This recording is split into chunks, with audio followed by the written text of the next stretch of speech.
Jean-Louis Lewis Hamilton a dominé ce Grand Prix d'Italie. Un Grand Prix, une victoire qui aurait pu lui échapper pour une sombre histoire de pression de pneumatique. Mais qu'est-ce qui s'est passé, sincèrement, Jean-Louis? Alors l'histoire est un peu compliquée, mais tout d'abord ce que je voulais dire pour Lewis Hamilton, c'est que vraiment il a été en Italie tellement au-dessus du lot, tellement formidable dans la manière de piloter, d'attaquer, de prendre des trajectoires. À Monza, on ne peut pas trop rigoler avec les trajectoires.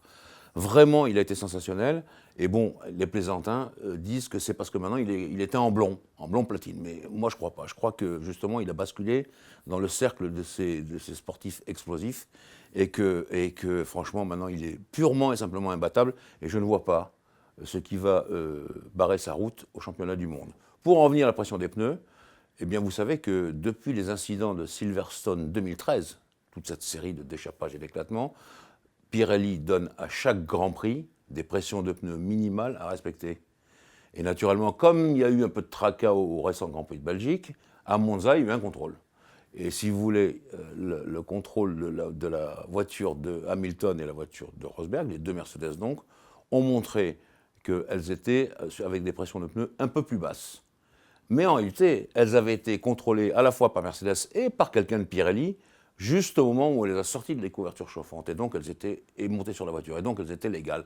Et c'est ce que les commissaires ont reconnu. À un moment donné, il y a eu un peu de suspicion.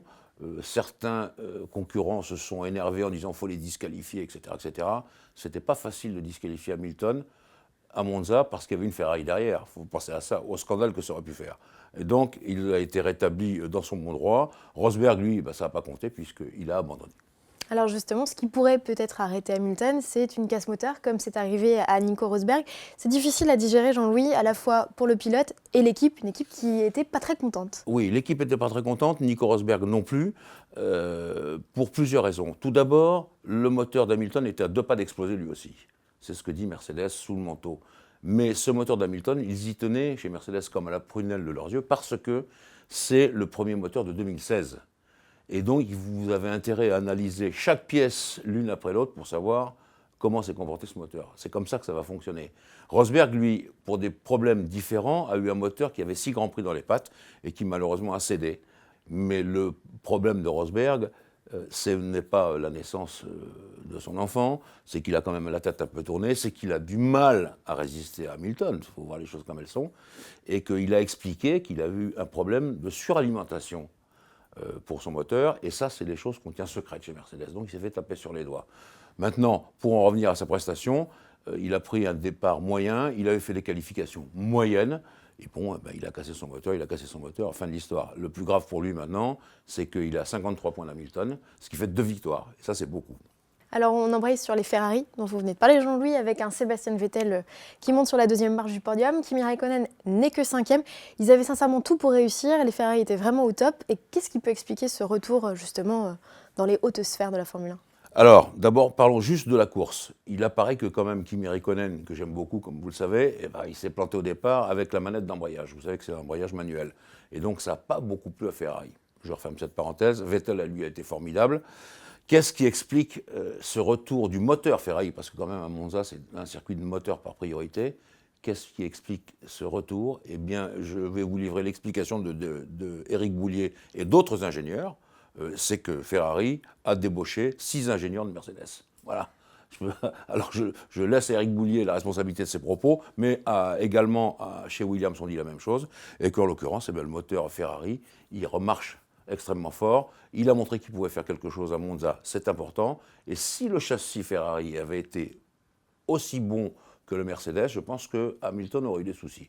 Alors l'autre déception peut-être un peu du week-end, c'est Romain Grosjean qui n'a pas été plus loin que le deuxième tour. Donc les Grands Prix se suivent mais ne se ressemblent pas malheureusement. Et oui, c'est dommage parce qu'il avait fait quelque chose de pas si mal que ça, Romain, sauf que ça a été la catastrophe de tous les côtés pour cette pauvre équipe Lotus. Il y a d'un côté Hülkenberg et Grosjean, ou Nasser et Grosjean, pardon, et Hülkenberg et Maldonado. Bref, les deux voitures noires et or étaient arrêtées tout de suite.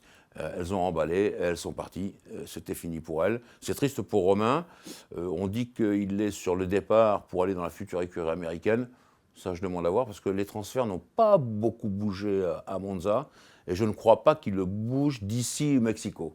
Donc on va voir ce qui va se passer pour lui. Je souhaite qu'il aille dans une bonne équipe, hein, Romain, parce que chez Lotus, il y a de moins en moins d'argent. Et donc on va voir, mais il faut attendre un peu. Et chez Renault, Jean-Louis, finalement, c'est signé ou pas? On sait de toute façon que Red Bull a dit stop au partenariat qu'ils avaient avec le motoriste. Oui, absolument. Alors, il y a un vrai souci pour Red Bull, c'est que finalement Mercedes n'est pas prêt de lui donner le moteur. Et ça, Lewis Hamilton a très bien décrit la situation en disant on ne va pas donner notre moteur à un concurrent qui fait des châssis excellents. Et ça, c'est vrai. Fermons cette parenthèse. Le deuxième problème vraiment de Red Bull, c'est qu'avec Renault, le contrat n'est pas encore terminé. Il y a quand même encore 2016 qui joue. Reste le problème de Renault lui-même. Qu'est-ce que va faire Carlos Ghosn? Car de toutes ces spéculations que l'on voit de tous les côtés sur les sites, dans les journaux, même des journaux soi-disant sérieux, eh bien pour l'instant, Carlos Ghosn n'a pas pris la décision. Et c'est Carlos Ghosn qui décidera si Renault doit s'engager pour 10 ans en Formule 1. C'est la décision du président. Ce n'est pas du tout une danseuse. Tiens, on va donner des parts à un tel. Tiens, on va faire ceci, on va faire cela. Non, c'est lui qui va décider. Et il va décider parce que ça engage, je pense, Renault, je le répète, pour 10 ans, avec des sommes d'argent assez exceptionnelles, et qu'en l'occurrence, donc, il faut réfléchir à la situation. Donc, pour l'instant, rien n'est fait, et on dit qu'à Francfort, il n'y aura pas d'annonce de Renault à propos de la Formule 1.